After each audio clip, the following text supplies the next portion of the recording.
விக்கிரவாண்டி தொகுதியில் சற்று நேரத்தில் வாக்குப்பதிவு தொடங்க உள்ள நிலையில் அங்குள்ள ஏற்பாடுகள் குறித்து செய்தியாளர் குணாவிடம் கேட்கலாம். குணா, சரியாக 7 மணிக்கு வாக்குப்பதிவு தொடங்க இருக்கக்கூடிய நிலையில் அங்கு ஏற்பாடுகள் எல்லாம் தயார் நிலையில் இருக்கிறதா? முழு விவரம்.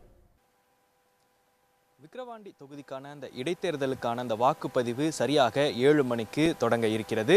இதற்கு முன்பாக மாதிரி வாக்குப்பதிவு சரியாக 6 மணிக்கு ஒவ்வொரு வாக்குச்சாவடி மையங்களிலும் அந்த ஒவ்வொரு கட்சியினுடைய தேர்தல் முகவர்கள் முன்னிலையில் வாக்குச்சாவடியில் அந்த மாதிரி வாக்குப்பதிவுகள் என்பது நடைபெற்றது. 50 மாதிரி வாக்குப்பதிவுகள் அந்த தேர்தல் முகவர்கள் முன்னிலையில் நடைபெற்ற பிறகு தற்பொழுது அதனை சரிபார்க்கக்கூடிய அந்த பணியில் பூத் ஏஜென்ட்டுகள் மற்றும் அதனைத் தொடர்ந்து இந்த பிரெசிடிங் ஆஃபீஸர் என்று சொல்லக்கூடிய இந்த தேர்தல் அதிகாரிகள் அதனை சரிபார்த்து வருகிறார்கள். அதன் பிறகாக சரியாக 7 மணிக்கு இந்த பகுதியில் அந்த விக்கிரவாண்டி தொகுதிக்கான அந்த வாக்குப்பதிவு நடைபெற இருக்கிறது.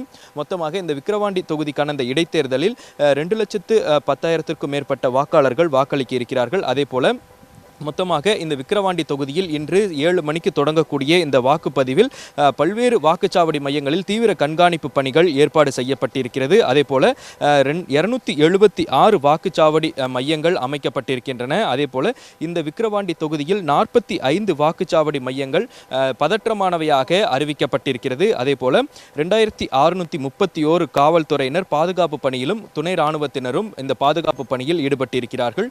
1335 அலுவலர்கள் தேர்தல் பணியில் இன்றைய தினம் இந்த வாக்குப்பதிவிற்காக பணியில் ஈடுபடுத்தப்பட இருக்கிறார்கள். அதே போல விவிபேட் மற்றும் இந்த வாக்கு இயந்திரங்கள், கட்டுப்பாட்டு இயந்திரம் உள்ளிட்ட 111 பொருட்கள் அடங்கியிருக்கக்கூடிய இந்த பேனா, பென்சில், மை உள்ளிட்டவை இருக்கக்கூடிய அந்த அடங்கிய பொருட்கள் நேற்று மதியத்திற்கு பிறகாக மாவட்ட ஆட்சியரும் மாவட்ட தேர்தல் அதிகாரியுமான பழனி முன்னிலையில் ஒவ்வொரு வாக்குச்சாவடி மையங்களுக்கும் வாகனங்களில் துப்பாக்கி ஏந்திய காவல்துறையினரது பாதுகாப்பில் அனுப்பி வைக்கப்பட்டிருந்தது. அதன் பிறகாக பதற்றம் நிறைந்த வாக்குச்சாவடி மையங்களுக்கு கூடுதல் துணை ராணுவத்தினரும் கூடுதலாக காவல்துறையினரும் பாதுகாப்பு பணியில் ஈடுபடுத்தப்பட்டிருக்கிறார்கள். அதே போல ஒவ்வொரு தேர்தல் வாக்குச்சாவடி மையங்களுக்கும் கண்காணிப்பதற்காக நேரலையில் கண்காணிப்பதற்காக அங்கங்கே சிசிடிவி கேமராக்களும் பொருத்தப்பட்டிருக்கின்றன. ஒவ்வொரு தேர்தல் வாக்குச்சாவடி மையத்திற்கு உள்ளே வரும் பொழுது பிரெசிடிங் ஆஃபீஸர் அந்த வாக்காளர் பெயர் பட்டியல் மற்றும் அவர் கொண்டு வந்திருக்கக்கூடிய அந்த அடையாள அட்டையினை சரிபார்த்த பிறகு போலிங் ஆஃபீஸர் 1, 2, 3 என்று 3 அதிகாரிகள் இருப்பார்கள். அவர்கள் ஒவ்வொருவராக அந்த சரிபார்க்கக்கூடிய அந்த பணிகளும் ஈடுபட்ட பிறகு அவர்களுக்கு அந்த வாக்காளர்களுக்கு விரலில் மை வைத்த பிறகு அவர் தனது வாக்கினை ஜனநாயக கடமையினை ஆற்றுவதற்கான அந்த கடமையை செய்ய இருக்கிறார். அதற்கு முன்பாக ஒவ்வொரு அருகிலேயே ஒரு கட்சியினுடைய தேர்தல் முகவர்களும் இருக்கிறார்கள். மொத்தமாக இந்த விக்கிரவாண்டி தொகுதியில் 11 கட்சியினுடைய வேட்பாளர்களும் 18 சுயேட்சை வேட்பாளர்களும் போட்டியிட இருக்கிறார்கள். மொத்தமாக 21 வேட்பாளர்கள் நோட்டா உட்பட 30 பேர் இந்த விக்கிரவாண்டி இடைத்தேர்தலுக்காக போட்டியிட இருக்கிறார்கள். திமுக சார்பில் அன்னியூர் சிவாவும், நாம் தமிழர் கட்சியின் சார்பில் அபிநயாவும், பாமக சார்பில் அன்புமணி என 3 முக்கிய வேட்பாளர்களாக இங்கு களம் காண இருக்கிறார்கள். அதுவும் குறிப்பாக பாமக மற்றும் திமுகவினுடைய வேட்பாளர்கள் இந்த தொகுதியில் வாக்காளர்களாக இருப்பதனால் இந்த தொகுதியில் அவர்கள் சரியாக திமுக வேட்பாளர் 7 மணிக்கும் பாமகவினுடைய வேட்பாளர் 8 மணிக்கும் வாக்களிக்க இருக்கிறார்கள்.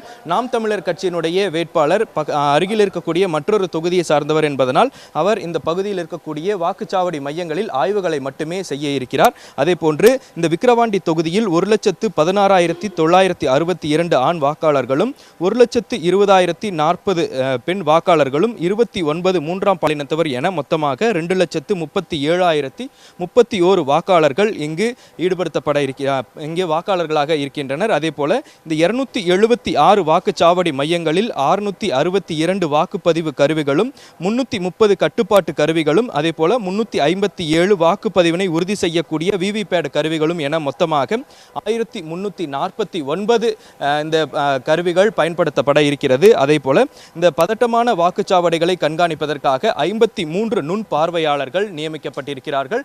மாவட்ட ஆட்சியரும் தேர்தல் மாவட்ட அதிகாரியுமாக இருக்கக்கூடிய பழனி ஒவ்வொரு வாக்குச்சாவடி மையங்களுக்கும் தொடர்ந்து ஆய்வுகளையும் மேற்கொள்ள இருக்கிறார். அதே போல ஒவ்வொரு வாக்குச்சாவடி மையங்களிலும் மாற்றுத்திறனாளிகளாக இருந்தால் அவர்களை அழைத்து செல்வதற்காக அந்த சக்கர நாற்காலி மற்றும் வெயில் இருந்தால் வாக்காளர்கள் நிழலில் நின்று வரிசையில் நின்று வாக்களிப்பதற்காக அந்த நிழற்குடையும் என பல்வேறு முக்கிய அடிப்படை வசதிகள் ஒவ்வொரு வாக்குச்சாவடி மையங்களிலும் ஏற்பாடு செய்யப்பட்டிருக்கிறது. காவல்துறையினரும் அதிகமானோர் ஒவ்வொரு வாக்குச்சாவடிகளிலும் எந்தவித பதட்டமான ஒரு நிலையும் ஏற்படக்கூடாது என்பதற்காக தீவிர பாதுகாப்பு பணியிலும் கண்காணிப்பு பணியிலும் ஈடுபடுகிறார்கள். அதே போல ஒவ்வொரு வாக்குச்சாவடியிலும் இருக்கக்கூடிய அந்த கண்காணிப்பு கேமராக்கள் மூலமாக தேர்தல் அதிகாரிகள் நேரடியாக ஒவ்வொரு வாக்குச்சாவடிகளிலும் எந்த மாதிரியான வாக்குப்பதிவுகள் நடைபெற்று வருகிறது என்பதை கண்காணிக்கவும் ஏற்பாடுகள் செய்யப்பட்டிருக்கிறது. விவரங்களுக்கு நன்றி குணா. உடனுக்குடன் செய்திகளை தெரிந்து கொள்ள சன் நியூஸ் பெல் ஐகானை கிளிக் பண்ணுங்க.